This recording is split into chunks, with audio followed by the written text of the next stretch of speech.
Welcome back to the NALCS. While TSM and FlyQuest are setting up on stage, we did want to revisit the MVP conversation that we had just the other day. There are many players in contention for the title this year, but I want to start by talking about the C9 mid laner, actually, in Jensen. Yeah, and I think with the C9 roster having two potential candidates, it's kind of, so you got to kind of lead a coalition to throw the weight all behind one if you're trying to get them in there. Now, I'm not saying Jensen's my #1 on my ballot or anything like that, but I do think of the two C9 members, for me, he is the more deserving of the two. And it's tough because when you look at what kind of qualifies an MVP candidate, there is this kind of ethereal part about it that you can't nail down exactly. Because to me, it comes down to narrative. It comes down to their in-game play, how it looks, and then the stats to back it up. And Jensen's in a weird spot coming in halfway through the season.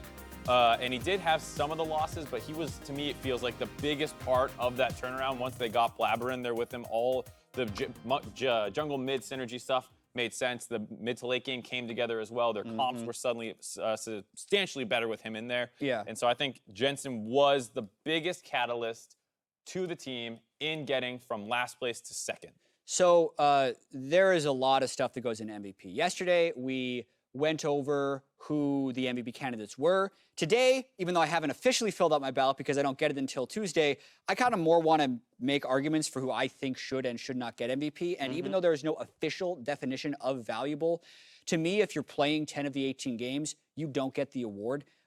Jensen has been great, but he didn't win all of his games, and he wasn't a controlled variable. Sneaky and Blabber were coming in with him in this instance, so that's why I'm not necessarily willing to give him the nod. I think if he played an entire split and Cloud9 was in first place, it's a much stronger argument. So is that a requirement? You have to play all 18 games? No, but I said a lot of things there. Like he wasn't a controlled variable. I know. I'm just working. I'm working for your metrics, and you said it is I part don't of think. the requirements. Okay. Yes. Yeah. Interesting. So Someone who plays more is more valuable than someone who only plays half, I think. Exactly. You're not going to be the most valuable player in the league to me playing 10 games. Unless you were clearly better than everyone else in those 10 games than in the entire Yeah, season, and maybe some of the factors isn't. around it matter. If it's like a visa issue that you were out for a couple weeks and your team was middling, and then you come in and suddenly you're the best team. I can see Jat's point there, but I still think Jensen was the guy. Yeah, that's interesting. To me, I don't think unless it's 2 games. I think there maybe is a marker for number of games played. If you're playing the majority of games, though, I think that well covers or gives me a substantial sample size by which to determine the value of a player. And then I align a lot more on Mark's side of things, where you take a team, you're looking at him in last. Is the MVP? Do I think he's the MVP? No, but because we were having that's the discussion. Well, yes and no, but because to Mark's point, we were talking about specifically in the C9 camp, there are 2 candidates. A lot of the other people that we're talking about, they're the only candidate from their team. I'm saying, I think he should be on the ballot over Licorice, but maybe not over. Right, he might be my 3rd vote, but I'm going to vote for Jensen over Licorice because I think when it comes to C9 success and the run from last place to where they are currently, he was the largest part of that machine or whatever the strategy was to getting to that position. I do agree with you, though, that then, of course, you have to look holistically at the year. And I think a lot of people, when they talk about MVP, their eyes are immediately going to shoot to the top team in the league, right? Cloud9 only finished 2nd. And so when we're looking at the #1 team in the league, who was the most valuable player to the team that ended in 1st? And that's why I think Doublelift is my MVP. Yep. I feel like Team Liquid has used him as their primary win condition in every single win. Like, even though you have the C9 guys of Licorice and Jensen who have carried 5 of the games, and then Licorice has carried 4 of the games, and Blabber has carried 3 of the games, and Sneaky is this presence to let them win. Like, Doublelift is the star on Team Liquid who does the majority of their damage in all of their wins and always has priority bot lane. Like, he has done so much for this team, who is #1 in the regular season. I think he should win MVP. I think that's the biggest thing, is that while there's a lot of candidates who did well this split, a lot of them have a little bit of a black eye on them for some portion of it, and I don't think Doublelift has that at all. And I think the only thing you could say is, like, he's had better years in the past. Yeah. And it's like, okay, but we're talking about this split, and he's the best candidate. Yeah, I'll fish for other arguments against him, only to catalyze conversation. Would be the team around him is stronger than any other team. So it's kind of one of those, everything gets watered down because of the strength of his team. So Yeah, is he really the most valuable player in the league? I think that's a hard argument because Pobelter's not going to be on many teams' top 3 mid laners ballots, if I had to say. I'd say Licorice someday, and maybe even Flame. Impact might win 3rd best top laner. Xmithie is probably top 3 jungler, probably is going to be 1st. I don't even know if Ole is going to be in the top 3 ballots, so I don't actually think that's true. I think Doublelift is the top performer, and the rest of his team is actually not top in the league every position. And I think they are amongst the best in the league at every position. But when you talk about those kinds of Upper half for sure. classical super teams like the TSM in 2016, where it's like there was someone taking votes away from Bjergsen and Doublelift because they were taking from each other. There was no one on this team even close to in the conversation for MVP except Doublelift. Well, it's quite obviously a massive conversation. We only got halfway through what we wanted to talk we're out about. of time? Champion Select is ready, so we're going to toss no. it out to the Battle Arena to get Sunday's into the really next game. good too. Sunday's Alex, good. Well, he's not in this game, chat. It's TSM and FlyQuest.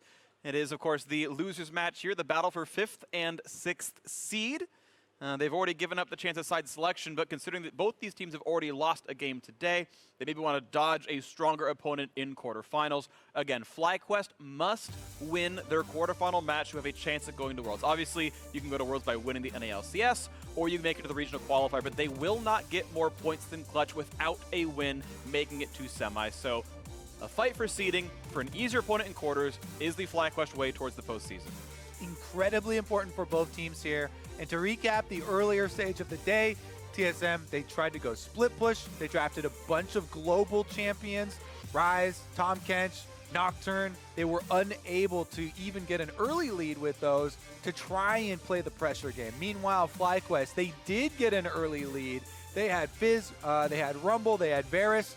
Wild Turtles get solo kill after solo kill after solo kill on the Cody-san, and had a tremendous presence in the bottom side, but they weren't able to finish off the game. So definitely going to be exciting to see what changes they make coming in here to game number 2. Yep. Will TSM actually stick with, some They sort ban of the split push? Nocturne. Doesn't look like they want to stick with the split push or play against it, because they were defeated multiple times by that strategy. Maybe that's why they wanted to pick it up themselves in the first place, but we may be in store for a bit more standard game from them. And I think they first picked Tahm Kench here in a lot of cases. You look at JJ's champion pool, he has had 3 games total that were not Tahm Kench and Braum. Braum's been banned, Tahm Kench picked up. He can go to Shen with only 2 plays. Maybe he goes to Alistar, but has not played a whole lot of it. Like, there's only so much that he feels like he's very comfortable on. We actually even saw in the previous game, FlyQuest, JJ did not look as good on the Alistar from what I recalled, so they might have actually done a pretty good job pinching here on the blue side, TSM. Yeah, both supports super highly valued this champion,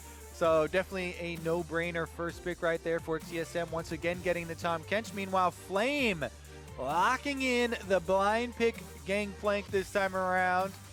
Let's see what it pairs it with. Nice Kindred. Yeah, Kindred's been very, very strong. So they've already picked up a lot of damage, and it means, of course, they must play tanks elsewhere. There's a chance to play the Galio for Keen. He's already done it 3 times so far this split. A pretty high presence champ for him.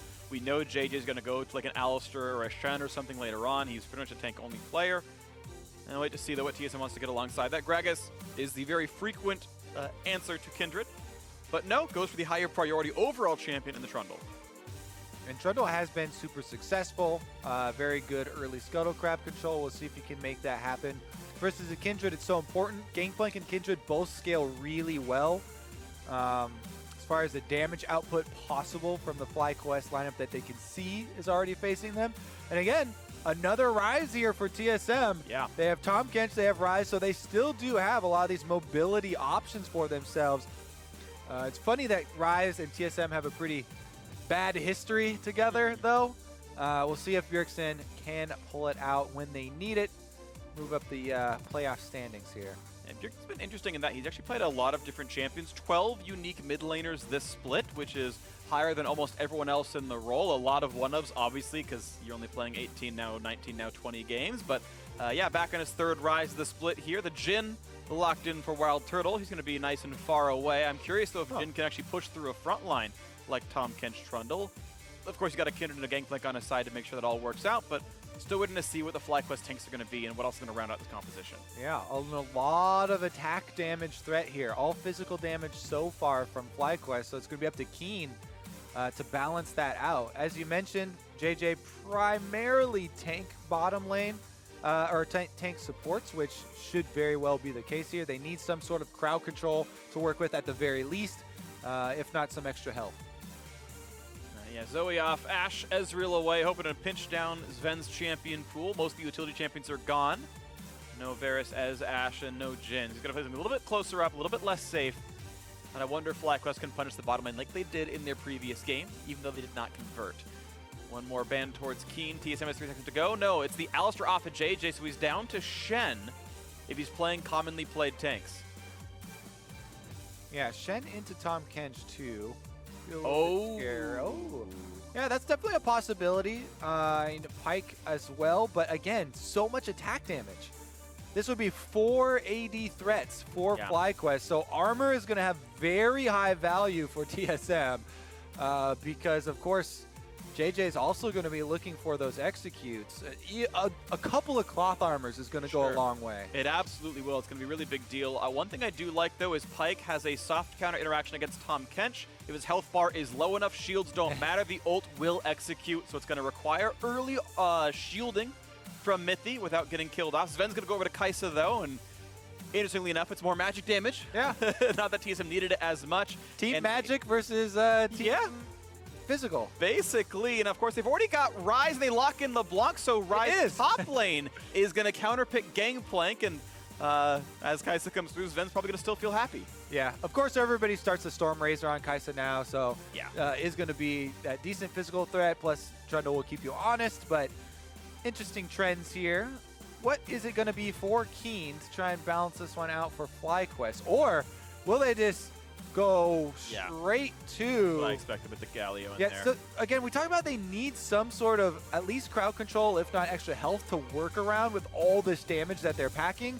Galio will provide that in spades. So much zone control from this champion, and will be also able to cover a lot of the early moves. You know, FlyQuest are trying to scale up a little bit, so can try and play a little bit more defensively with the ultimates early on. Doesn't have to go, you know, with a dive or anything like that. Meanwhile, though, top lane Ryze, baby. All right.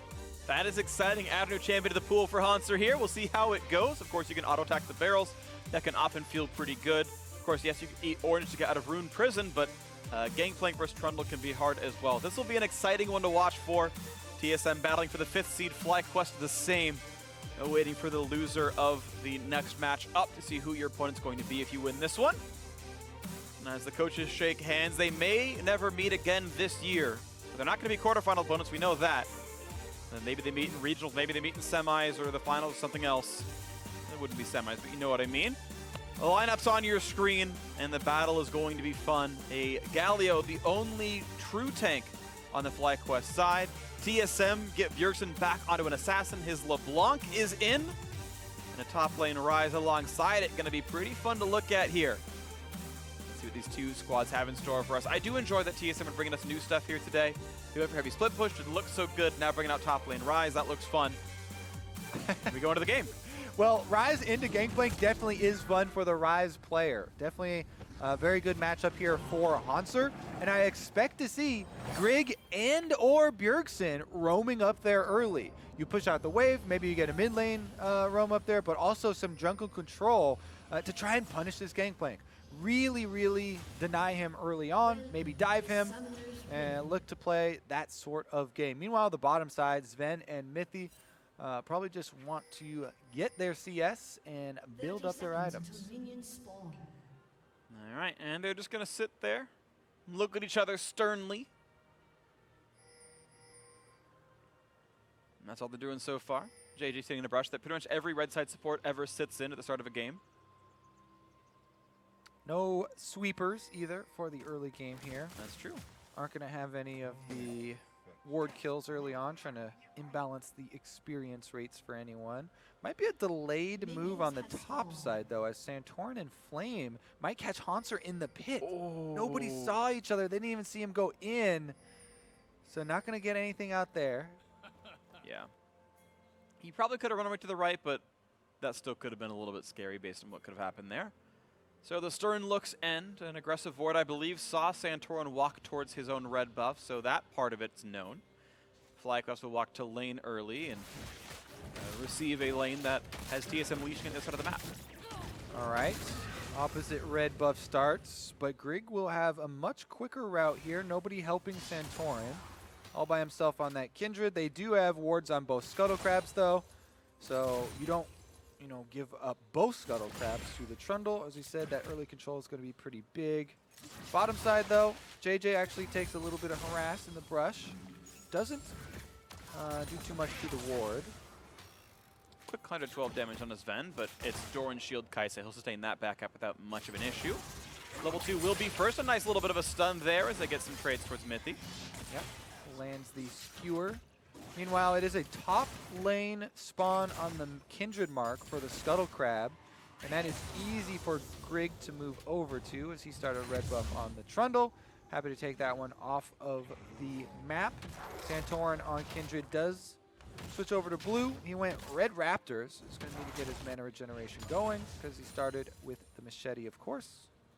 And again, a pretty heavy trade, but level 2's been joined for both sides. This time around, the Mithy getting dropped quite a bit lower. Of course, JJ able to trade fairly aggressively, getting his Aftershock shield now damaged on Nikki. He's going to hold W for a quick bit of extra durability, but losing some CS under that turret and taking quite a few auto attacks. Bjergsen managed to last hit a lot of minions here, and Keen missing a few more. Yeah, Keen on the Galio is playing for the team. This is 100% that team pick. We talked about them needing so much more zone control to work with to balance out the rest of their champion picks, and he's just going to play the punching bag. It's interesting that Keen and Bjergsen have so much history together, though, as both those guys have actually played in the North American LCS for a very long time, and it has almost always been Bjergsen playing the assassins and Keen playing the weird picks into him. You know, the counter pick Urgot super famous into Bjergsen Zed that they were able to get the big win on. This time around, though, not playing for his own counter pick, playing for the team. And it is going to be so much more about how can he play with the rest of his squad. Meanwhile, off of last game, of course, Wild Turtle's riding that momentum from the early game. Sure, yeah, as long as he doesn't jump too far forward. Of course, TSM fans know that all too well. And unfortunately for Turtle, it's not always been a positive. But we'll see. Again, battle for 5th is going to be pretty nice. But also always hasn't been a negative. Yeah, facts. It's been a mixed blessing, the fact that he's willing to go forward. I always appreciate it. It creates action. Sometimes very, very good. It was part of the reason FlyQuest won their laning phase in the previous. Just sadly was not enough, and we are still just trading farm in this game. Flame on the back foot against Rise. You'd expect that with a counter pick, of course. Santorin actually walking by, and there's no ward spotting, and he's managed to get around all of this. Haunter's low on mana as well. Yeah, he just needs enough mana to be able to proc his speed boost if he wants to get out of this, though. Not very much in there. I believe he can't EWQ all in the same mana pool, so... It looks pretty small, yeah. Yeah, only had 110 mana or so, and no, there's not going to be a gank coming through. I don't know if he saw him walk in the brush or not. Regardless, though, no gank to be had. There's the protection there for Santorin, and Haunts are going to get that tier, plus Sapphire Crystal, and make his way back up. He's going to take the long way up, taking the walk. Yeah, top lane Rise, 2 years old. How many reworks ago was 2016 Summer? 7? How many reworks ago was 2016 Summer? That's the joke. I get it. Rise joke. Ah! What player was it? Do you know? I know. Really? I'm just going to guess Huni. Oh, Seraph. Wow. Haven't heard that name in a while. Speaking of Seraph, his Embrace is going to be in this game. Hey! Item walked jokes. over award. Yep. His own kind. Speaking of TSM memes.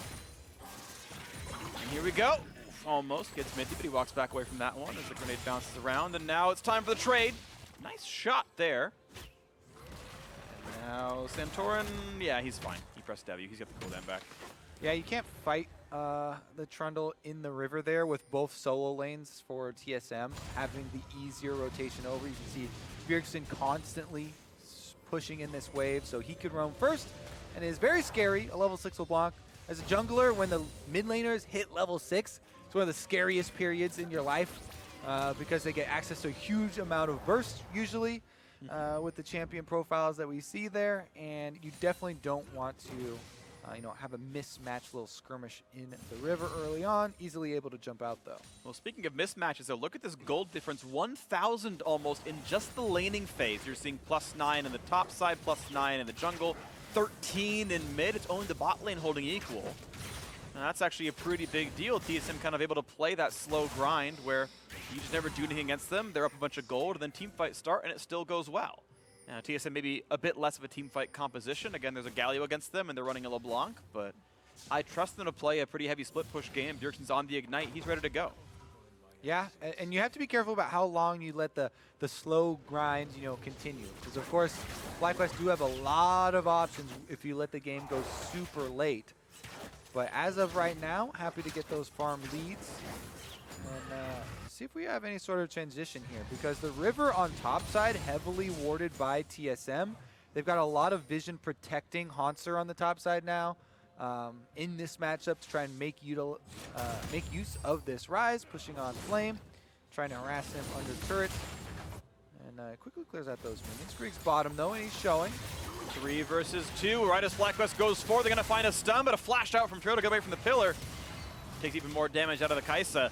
Nice little gank, gets a flash out. Yeah, I like JJ's little stun there as well. Plays on the front side. Santorin though. 6 versus 6. Grig can take some damage. Of course, Jin can join in range pretty soon. JJ going to come in for a stun on a 1 and looking for more damage across. They're going to burn him down. First blood grab. They're not even done. Mithy, he's going to flash away. And from one TSM jungler to another, Santorin gets the first blood. Says enjoy the flame.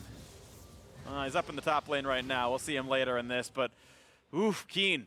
All right, still holding down on this one. Had the chance to hold, didn't need to, but FlyQuest don't even tie the goal with that kill. They're still behind.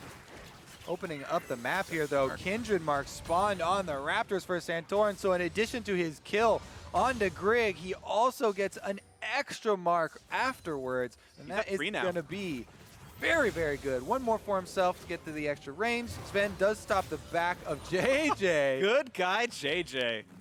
That's the second time I've seen him on screen and make sure that Turtle gets the recalls off. Yeah, allow Turtle to get his BF sword. Here we go. There is another look at the bottom lane gank. JJ tried to play in the front line there because he's got the extra mobility with the pike. Gets the double stun, allowing Turtle to get out after his flash. And then Santorin knows that the pillar is down for Grig.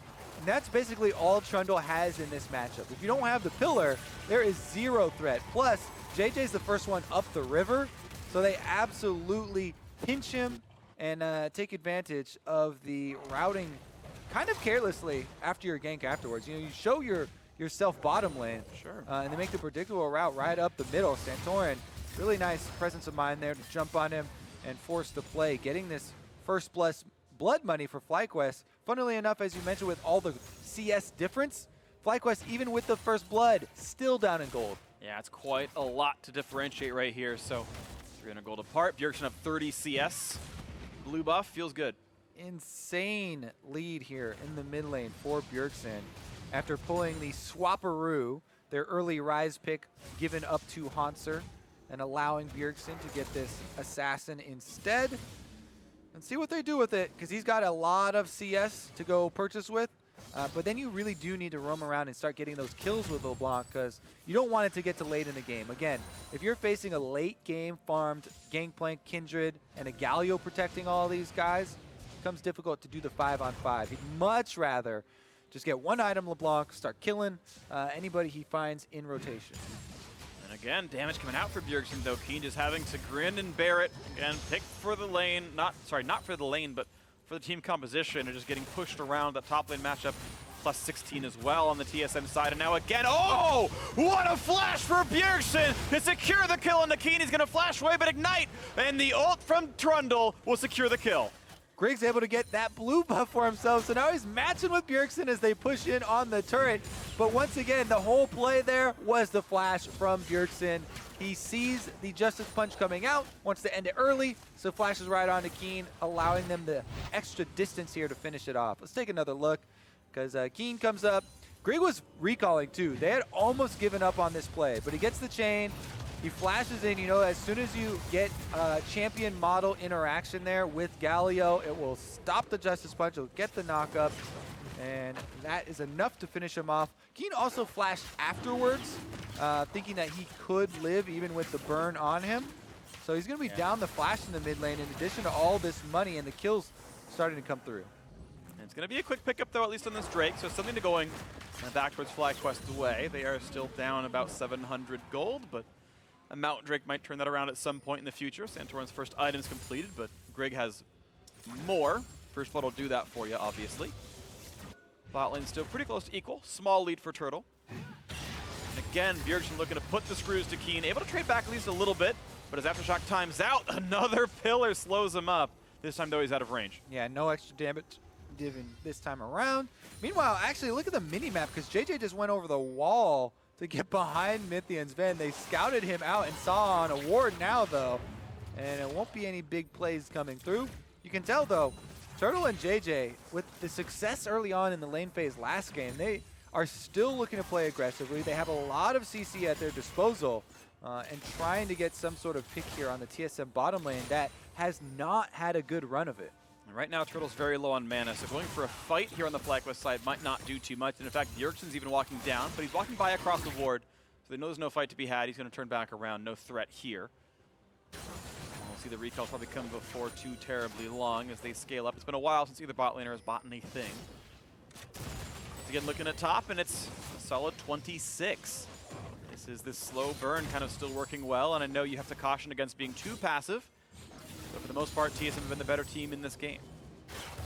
Santorin slips right into the back of the Rift pit as well. He's objective focused in this game. You know, picked up the, I actually might just find him. His Q's on cooldown, he's in danger. He's going to find Bjergsen, pops the ult very early on, and now comes Galio. A little bit of damage towards Bjergsen, down to about 500. Turtle is in, can he get the kill? Not just quite, as Mithy saves him up, and it's going to be the re-engage. JJ gets the kill onto Hauntzer, ult still available.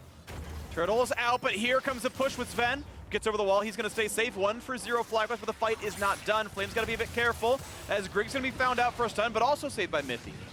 Oh yeah, Grig a little bit too risky over there. Rift Herald's still getting some damage done as well. Even though a couple of recalls are channeling for FlyQuest, I think they want this Rift Herald to reset. TSM finishing it! They've got the Jhin ult. Smite goes over, but the pull in on Grig. TSM just too healthy though. They get the Herald to get out. Let's see if they can actually get a turret with it, though. They did, you know, put a stop to that objective and take it for themselves. Bjergsen, huge burst potential. You can see how early Santorin had to ult because of the potential one-shot from this LeBlanc. Threatening player. This kill at least, though, got FlyQuest tied up in gold, so I guess we have to stop talking about TSM's slow bleed working well because we are at a tied game. Farm leads or not, they've been fighting pretty well. When we look back at this bottom lane as Hauntzer has now moved himself around to this side of the map. Looks like they might be using Herald to knock something down quickly and put a point of power elsewhere. The recall from the duo lane has showed up, and looking at Kai'Sa in the minimap is going topside. Probably to cash in on the turret damage done earlier by Arise, and as long as Grig comes around, that could be first turret for them. A wave lost to the turret in bot lane as Scuttle should go to Santorin. Wow, the flash forward though, is it the damage? Not quite. Hauntzer is now down his flash. Oh yeah. That was a super aggro move here. Not able to burst down Santorin. Still had about 300 life left on him as well, with JJ there trying to protect him and dissuade the chase. Now it's just going to be a flashless Rise. Let's see if he gets punished for it later. Could be the case, yeah. 4 minutes to go until that's going to come back. That could absolutely be scary. A little bit less because he has those upgraded cooldown boots. 4.5 is the basic. As Turtle gets rid of the wave, no one is yet joining Sven in this top lane. He's 1v2, but dodges away from that.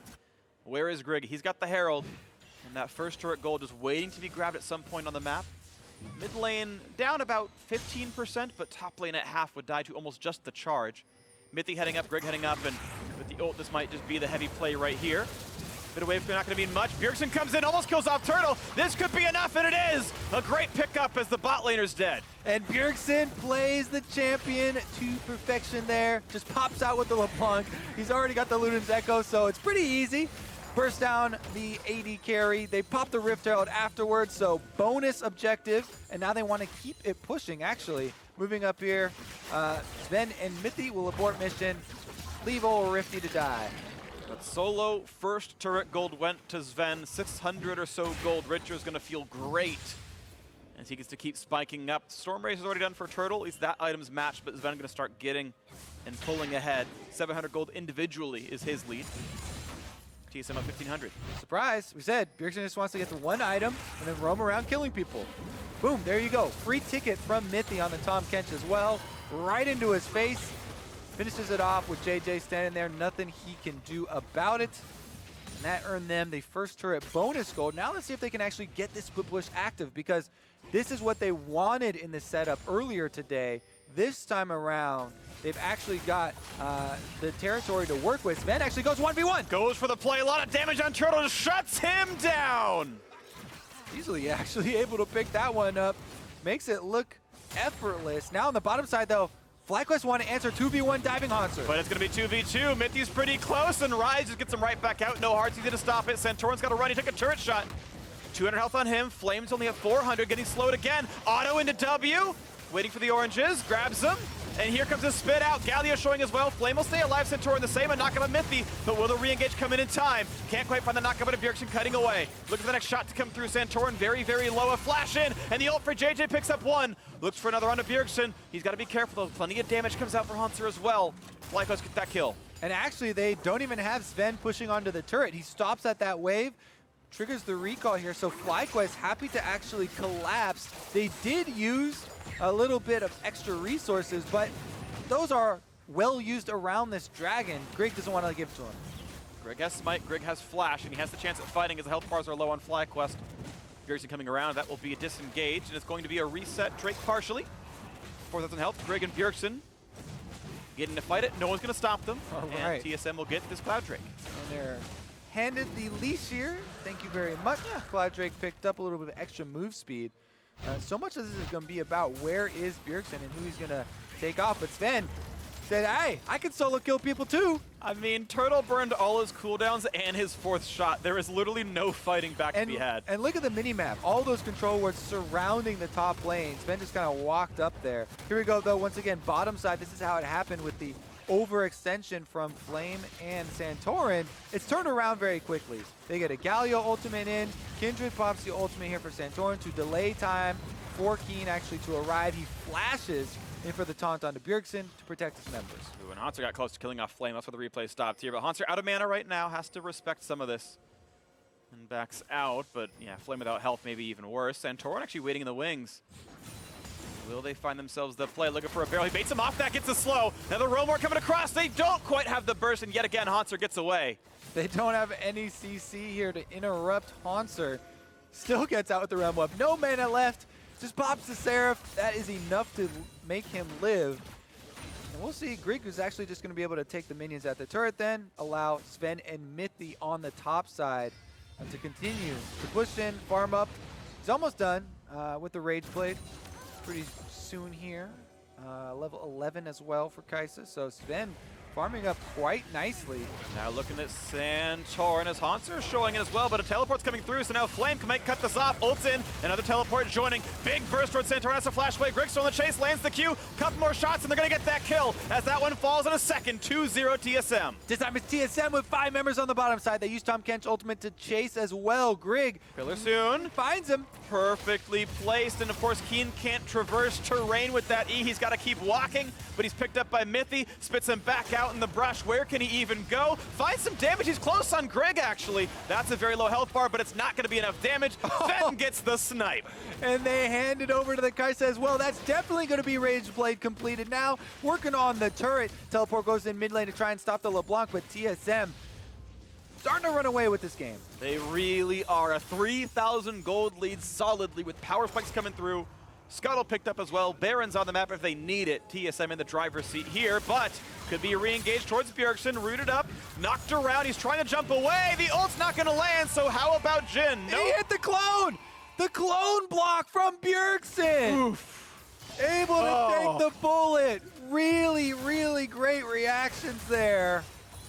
Clone MVP. Yeah. See, people have always asked, what if TSM had 2 Bjergsens? Turns out it works really well. Fair enough. Bjergsen does not get his first death of the game, despite the best efforts of FlyQuest. That was a really well placed pick from FlyQuest, jumping on the recall, able to get the Bone Skewer, but a better reaction. All right, so they wait long enough for him to come around. Immediate root from Turtle to allow JJ to get the Bone Skewer, but then Bjergsen... Not even on purpose, I don't think. It just is there. So he ran in a straight line to get out of the range of the ultimate. So that makes me think that he was like, oh yeah, my ult's got this one, easy. So there was no panic, no attempt at dodging, right? Fair. Make a straight line for the safe zone. Yeah. I was expecting the clone to juke upwards though instead of running straight. If he's controlling it on purpose, I think he would have walked into Turtle. Maybe I'm wrong, I don't know. Either way it worked. We'll get an interview for you afterwards. Yeah. Did you block that on purpose? Bjergsen would be like, of course. Yeah. He'll just take credit. That's what I do. When someone laughs at a joke, I'm like, of course I meant for that to be funny.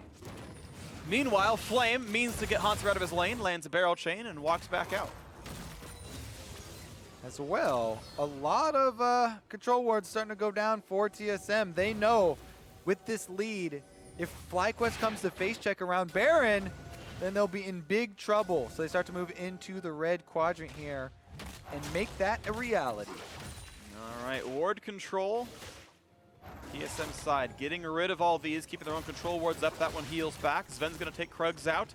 And now FlyQuest here to re-engage for some of their map. Going to get a pull on Mithy, but a pillar almost knocks out JJ. Kaisa shows up. He's almost dead, but stays alive. And now the engage comes across, but a quick save towards Trundle spits him back out. Flames' fight is down. Bjergsen around this fight. JJ getting away. Galio to reset the fight, but it's FlyQuest just running out of their own territory. Yep, and they have low health bars even after the Kindred ultimate is forced out, so they can't recuperate after this one.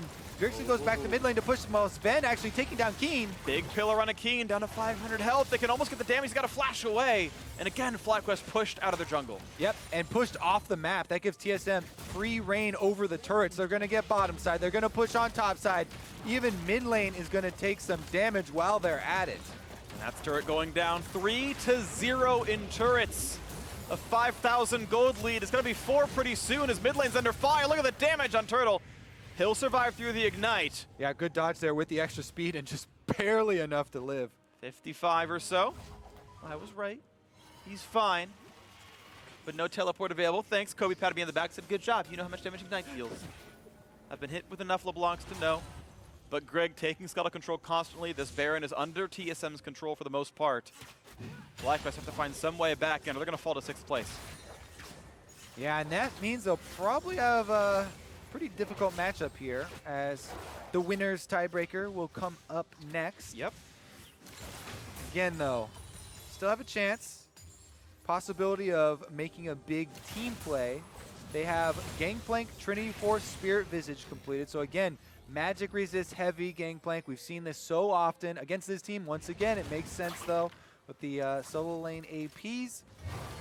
And it just takes one, you know, running into a big barrel chain, having that crit on your carries. Galio ultimate coming through. There are possibilities for FlyQuest in games like this, tiebreakers where you're trying to get seeding for playoffs, the big moments. This is where you need to have that poise in game. This is exactly what JJ was asking for. He said he was excited for some stage play in higher pressure situations. Yeah. Now is when that occurs. Can he get a pick on Pyke? Can he set his team up? Gonna have to see if this one occurs versus TSM, one of the oldest standing organizations with the richest history. And it's interesting you talk about these high pressure games on stage. It feels like when JJ's on his comfortable champions, he looks a lot better, right? In the previous game, it was, I think, his first Alistar game with a split, and it did not look very pretty. Had a pretty bad scoreline here, and even though he hasn't played a bunch of Pyke on the LCS stage, he was one of the first ones to adopt the champion. When we talked to him during Collegiate before the split started, the thought was that he was the best Pyke in Academy. That this was a champion he knew how to play really, really well. Guess never got to bring it out until now, but it's a really good game. He's the kill leader on his team with a perfect KDA. And this is what happens, right, when you're sort of new to the stage. I think you want to play things you're comfortable at, and clearly that level of play is quite high when he is on something and he's mained a bit more. But of course, the rest of FlyQuest needs to do well. More damage onto Flame. He hits some barrels and goes for damage on Hanser, but pops the shield. And look at the extra damage done. Flame just cannot get in on that fight. Yeah, neither can JJ. Pillar goes up from Griggs, so there's going to be no pick there. And meanwhile, TSM taking some more damage on this turret. That'll be another objective and some more bonus gold. 5,500, 4-0 in turrets. FlyQuest have very little on the scoreboard here as Hanser is pushing in at aggressively the tier 2 turret. Even kills the barrel in Flame's face. Is not to be stopped. Doesn't even get the cannon last hit either. Only gets a little bit of CS here, but Hanser really having his way with this matchup. Yeah, and he's got an early Void Staff as well because of the Gangplank magic resist stacking and the possibility of the rest of the members also building so much magic resist. Early Void Staff actually has a lot of value. In itself, it wasn't changed when last Whisper was changed, so the magic resist penetration kind of route still kind of remains the same there, and it's definitely going to have a lot of value. Almost every member on TSM or on FlyQuest has at least one no magic mantle in their build aside from JJ. Yeah, it's definitely a good thing. And even Pyke has an unnaturally high magic resist. So in all these cases, Void Staff is a very good choice based on composition and items. And it's now the first little attempt at Baron. Right now it's going to be called off as TSM do back away. But 3-item spike for Kaisa means her single target damage is very, very good. Rageblade and Hurricane both being done. Good at objective clearing. 5,500 remains that lead. 2 Cloud Drakes means they can get around pretty nicely. Level 16 Bjergsen now, 2 highest level in the game on the LeBlanc, ready to burst down the backline. We've seen it over and over again on the Turtle, and that's what prompted that no Magic Mantle buy. Might not still be enough though, as now it looks like he might be heading towards a Void Staff of his own. It's going to be this red buff, undisturbed.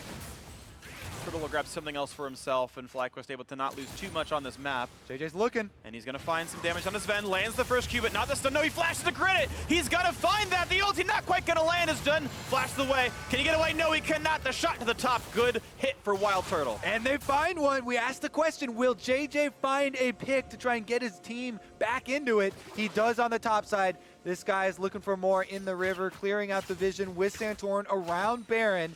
And FlyQuest, as we said, they still have options. They're desperately trying here to fend off TSM. And they have a Galio ultimate in their pocket if someone does get picked. And they're going to try to maybe push for this right away. Of course, with teleport available for Sven, 20 seconds is all he needs to be in the fight. So instead, they say, okay, turret's the objective. We're not risking Baron just yet. A bit too hard for this. As TSM able to get their own wards in this Baron pit to know that they're not under any threat. And actually, Turtle backs off of that top outer, so they will not get any objectives off that kill. 4 kills for FlyQuest. All they converted towards is a single Mountain Drake, which does not mean anything when you're losing. Unable to convert FlyQuest down in gold. They don't have priority in any other lane. They can't push anywhere on the map. Flame constantly hugging his turret, taking spells here from Hanster left and right. Bjergsen has dominated the mid lane for the entire game, has been his domain. And no one from FlyQuest can answer. Here we go, though. Flame actually under more threat than just him. Thankfully for him, no Turtles around, but it's not enough to keep that turret alive. Bjergsen throws a couple attacks their way, and it's 5-0 in turrets. Scuttle grab as well around Baron picked up here already for TSM. They continue to clear out the wards and dwindle the vision of FlyQuest. Map's starting to go dark for them. They really need to get their defensive wards up so they can try and make that big play. You know, if one member does get caught out, if you trigger the Galio ultimate, you try and have everyone collapse and hope that you can outplay on your terms. Hoping they can find it, but first it's Greg with the pillar, getting Santorin pushed off as JJ fights over the wards. For the next few seconds, both teams do share vision of this pit, but it still feels like TSM are the ones who can push their weight around. The farm lead for Hanser over Flame has been growing over time. It's plus 60 now for the Rise. JJ in darkness, but he's going to be spotted out by Mythy. He has to kite back. Santorin's there. A nice jump over the wall. The Bone Skewer does some nice things. Mythy at over 1,000 still safe for here, but they're going to go for the engage, actually. Look for the Q. They're going to pull him in. Fiercely gets right back out, but it's taking some damage for this one. Yeah, he dodges one bullet. There goes the Gangplank ultimate down, though. Keep in mind, Mythy is close to being killable by Pyke. He actually goes to Spellbook Smite to keep himself alive, and a solo kill. Bjergsen found out Santorin. He's trying to run away, though. This Turtle guessed right. One more shot. Can he get in range? And he cannot. He can't get him. The turnaround. Finally, the kill comes through. But look at the backside of this fight, because they're in a bad spot here. The shots come through. The Gromp helps. Even the jungle is on TSM's side. A fight won 4 kills to 1. 4 members of FlyQuest traded for Bjergsen alone, and that is going to be TSM moving over to the Baron afterwards. Nothing Flame can do about it. No teleport, no ultimate, and that will be TSM pushing with the purple buff. And it's all but secured. That 5th seed now, a 9,000 gold lead, a 4-person recall, and the map to play for TSM as they can cash in and look to start taking down this base. Flame alone on the map, waiting for his team to spawn. Hanser takes the blue. Everything's TSM's. What play here from Hanser throughout this game. Complete control as well. Here's another look at the chase, though. Bjergsen went into the Gangplank ultimate and blew up Santorin before he could even Kindred ultimate. Then Turtle chases him. He cuts off his escape route with the W, knowing that Bjergsen's only option would be to take his Distortion back to Turtle. Then he finds the auto, but doesn't matter. Enough TSM members had collapsed that they finish off that kill as well. But man, Bjergsen gets the solo kill onto Santorin, who didn't either expect that full amount of burst damage or didn't have the reaction time to pull off the ult. Maybe the both of them, either way. To the earlier point about Bjergsen, though, and his ability to use the clone, didn't move the clone to block the W, so I think I'm the one who's right about this one. Yeah, maybe you are. Yeah. We'll have investigator Avali figure it out afterwards. Absolutely. And hook him up to a lie detector as well. Yeah. Bjergsen, have you blocked Jin ults on purpose every time this game? Okay, apparently no. Well, I don't think we're going to have a shock added to it. I think it's just going to be a lie detector. No, gonna Extreme be sports. Freak. Extreme lie detector. I think we're going to have to keep Freak away from the players for a little while. That's probably a good choice. Meanwhile, TSM pushing with the Baron buff. Trying to get inside the inhibitor turrets. That's always the toughest stage of the game. 10,000 gold lead, though, and plenty of Drakes to move it with, in addition to the extra pushing power afforded to them. Little shot there towards Bjergsen, but the turrets are starting to fall. All 6 tier 1 and tier 2 turrets are gone. It's only the inhibitor line left with a minute and a half left on Baron. FlyQuest just sitting inside their base now, and I'm not sure what their engage is going to be. The only one who can run that far forward is JJ's Pike to deliver a Galio, and even then, it's telegraphed enough that I feel like TSM can get away from it. Turrets melting. That one's almost done on bottom side. One more auto, and it is. And now onto mid as well. Big chunks coming through from Bjergsen, and even Hanser on top of that one. A big burst coming through JJ at half. Another turret falls in the mid side as they look for the inhibitor in the bot lane to fall. That one's not defended. And FlyQuest continue to cede control to give up more and more ground. They can play for their Nexus turrets. That might just be it. TSM split pushing going very well here in this game. Yeah, they've only got one inhibitor to work with. Actually, Bone Skewer lands, but I don't even know if they want that fight. Now, they don't want any single fight. It's going to be only their own Nexus that they're going to be fighting for here. Summoner Ghost popped, looking for a play maybe, as they look for the front line. Keen's running a bit low. He's going to get Lamb's Spite, but I don't think they have the health bars or the damage to win this as FlyQuest side. Bjergsen wants forward, gets the 1 kill as Hanser, and now only 4 alive. They're onto the base. They're killing the turrets off already. The Nexus exposed, and FlyQuest is likely to fall to 6th. TSM grabbed this win. They'll take the 5th seed. Slowly but surely, they got it.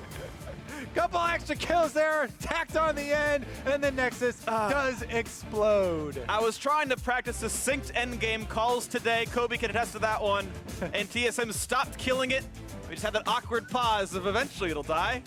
And then they did it, of course. 5th seed. Quick cheer for Hansi. You saw that there. And that means they'll be facing the loser of 100 Thieves versus Echo Fox. FlyQuest will face the winner. And if they do not win that matchup in the quarterfinals, their postseason is over. TSM have enough points that with tiebreaker rules will always be able to overtake Clutch Gaming's spot. And we'll talk more about that as we get to the quarterfinal weekend. But TSM are going to end in 5th. They secured their playoff spot yesterday. Yeah, all these teams have secured their playoff spots. Just trying to figure out what the matchups will be and get a little taste of that playoff action. Definitely enjoying it so far. FlyQuest, though, going to have to take what happened today and review quite a bit. And they know already they've lost to 2 of the other 3 quarterfinal teams they may face. They know it won't be TSM. They know it might be 100 Thieves, though. And that could have been a sampler of their quarterfinal best of 5. But a win is a win. Great job, TSM. Let's send it down to Avli standing by with TSM's bot laner. Thanks, guys. Sven, congratulations on that win and securing that 5th seed. And you guys pulled it off after a loss earlier in the day. So how are you guys able to mentally reset and pull off today's victory? I mean, I just told my team that maybe if I play a little bit, like, if I int a little less, then we'll win next game. So that happened this game. Okay, so you're saying that you don't want to int anymore. I mean, what other changes are you trying to put on coming into playoffs? I mean, I think we've been doing a lot of things well these last few weeks that weren't as good before. We had problems with committing for the play, even if it was a bad play, and we had problems with our early game planning wasn't very good. I think our drafts also got a lot better recently, so that's the main 3 things we've been working on so far. And you guys are going to take on the loser of Echo Fox versus 100 Thieves, which is our next match. Who do you think you guys are going to be playing against next weekend?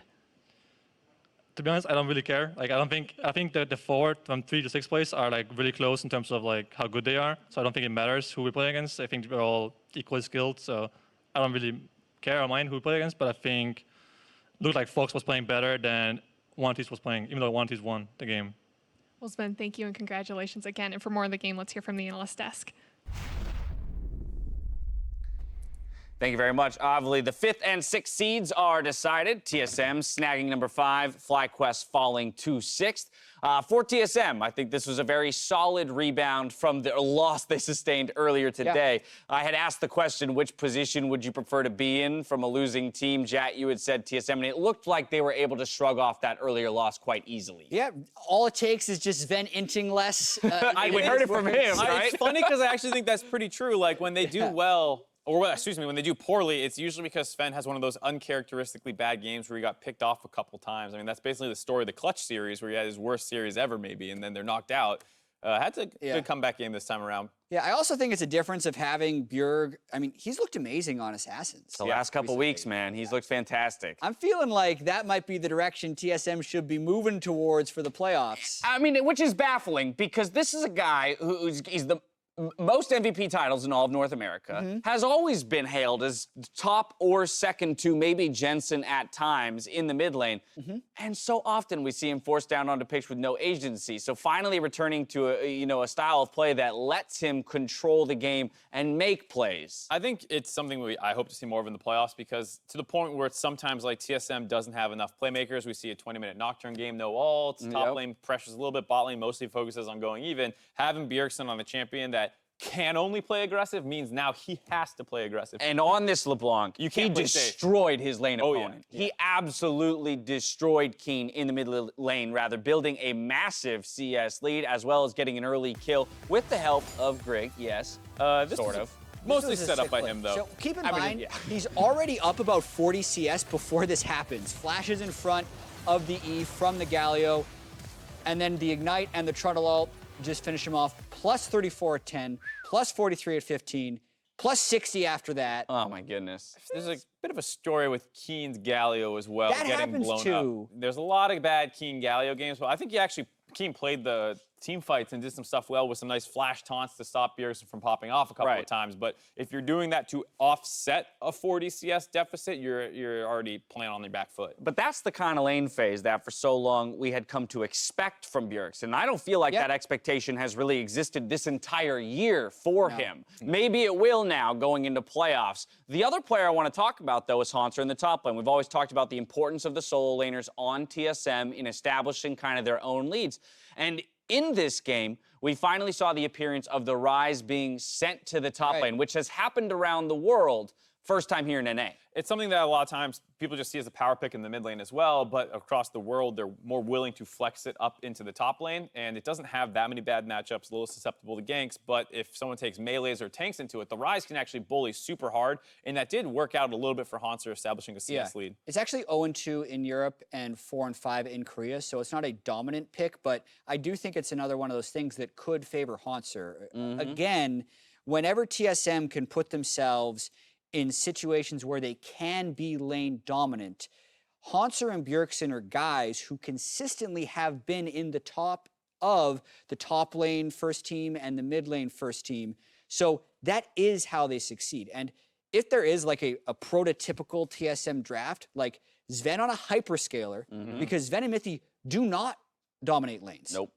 So put your other guys as your dominant laners. If they want to shut down the hyperscaler down bottom, great. You have ways of creating pressure on the map. Right. It's very frustrating watching It's TSM only this year. taken 2 splits to figure that out. I was going to say, it's frustrating to watch them come to the realization almost here in the tiebreaker week, but at least they are coming to it now. Similar to their game 1 composition where they had tools to make plays into side lanes, close gaps, or have the semi-globals. Although they didn't go into an even mid-game in Game 1, they have very similar tools here in Game 2. They go in with either a lead or an even state, and we see them execute on those kind of abilities a bit better. Yeah, well, especially when they're self-made leads, like we're saying. The Rise that Bjergsen had in Game 1 and stuff like that. Like, it's a little slower pace where you're coordinating with your jungler and the Nocturne. That doesn't always work out, but at this point in the game, they've already built such big leads for themselves that they can kind of take these fights and go super aggressive. Right. And watch Bjergsen in this fight. So very shifty, doesn't really look like he's doing much, and then kind of out of the blue, I believe he one-shots the Kindred. Just need to track this right here. Oh, yeah, there it is. Goes. Okay, he's dead. Yeah, and then that pulls Turtle up here, which eventually gives Sven time to get the chase down on JJ. It's kind of what Assassins want to do, like blow up a target and then pull the enemy team apart when they try and punish you. And though Turtle does get the punish, like look at the position he's in now, trying to get out of here. And it allows them to find the cleanup kills. They get the 4-for-1, and then they get the Baron buff on the back end of that. Absolutely. So good pickup for TSM here. Moving into playoffs in that 5th seed, FlyQuest in 6. As we mentioned, they're waiting on the results of the next game to figure out who their opponents will be in the quarterfinals. And I think before the day, we were wondering what the difference between 3rd and 4th seed would really be.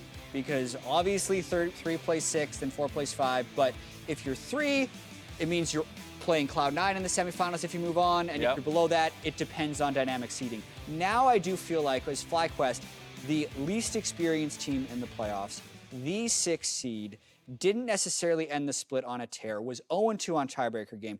You really, I think, want to play them in the first round, which means you really want the 3 seed. And that's awarded to the winner of 100 Thieves Fox. So I think we're going to see a real try-hard game coming up. Ahead of that 100 Thieves Fox games, what are your guys' thoughts? Obviously, Echo Fox looked pretty good on the upswing with a 25-minute win over the TSM that we just saw take down FlyQuest. We didn't run the predictions as a part of a segment, but I said Fox and he said 100 Thieves. So we are split. And there's a possibility then of a tie if Jat gets it correct and Mark gets it wrong. And you know what the all-time record of 100 Thieves for Echo Fox is, Mark? Heavily in 100 Thieves' favor. 4-1. There I'm feeling pretty good. Heavily in 100 Thieves' If there's favor. a game that I'm going to tie you up with, we need to figure out a tiebreaker. We'll figure it out. Akali 1v1. I keep challenging you to an Akali 1v1, and you never want to do it, dude. Not an Akali.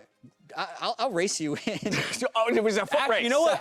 Perfect. No, not a foot race. I'll do a It's a foot race. I like it. All right. Ooh. 3rd and 4th seed We're both decider out of up shape. next. 100 Thieves taking on Xbox in our last tiebreaker of the split. That's right after this break. I want to do a 100-yard dash. Science I would love that. I didn't. I would love that. I think we're fine. We kill one guy. You can keep him. Jen's gonna flash on me. Oh, we kill everyone here. Oh, look, guy. Yeah. We one-shot him. GP canceled. Yeah. Jin, 1 HP here. No flash. Looking for Jin. No flash, Jin. He should die. Nice. We do Baron? Oh, yeah, we can do Baron. The sub above difference is daily, not shredded last night or baked yesterday afternoon. Good ingredients, prepped fresh every day. Because that's what daily means. Jersey Mike's. Be a sub above.